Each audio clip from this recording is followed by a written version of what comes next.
Fact of the day. Fact of the day. Hello, hi, and welcome to Fact of the Day with me, Mark Lotsu. What causes morning sickness? This could be the answer. So what is morning sickness? The feeling of nausea, the feeling that you want to be sick, and in some cases it's actually being sick itself. And even though it's called morning sickness, it can happen any time of the day. Some say it's due to HCG hormone, human chorionic gonadotropin hormone.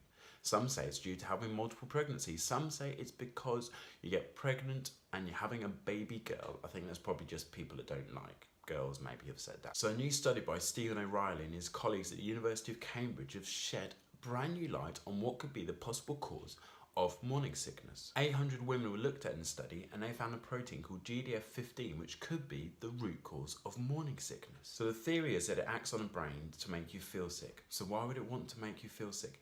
It makes you feel sick so you're not consuming toxins and dangerous chemicals which could potentially harm your fetus, your developing baby, especially at times when the organs are just developing. So people have known for a long time that you get elevated levels of GDF15 in the liver and also in the placental tissues. That's already been known. Now normally this protein is involved with the inflammatory response. So if there's any injury to tissues or damaged tissues, then it's normally produced in response to that. So Riley measured the blood concentration of GDF15 in 791 women in a maternity hospital in Cambridge. And this is between the years 2001 and 2009. Then he got women to fill out a questionnaire where they talked about the level of morning sickness and if they actually took any medication for it. Those that had vomiting in the mid stage of pregnancy had significantly higher levels of GDF15 than those that didn't. And when I say significantly high, I'm talking about 11,670 picograms per milliliter compared to 10,657 picograms per milliliter.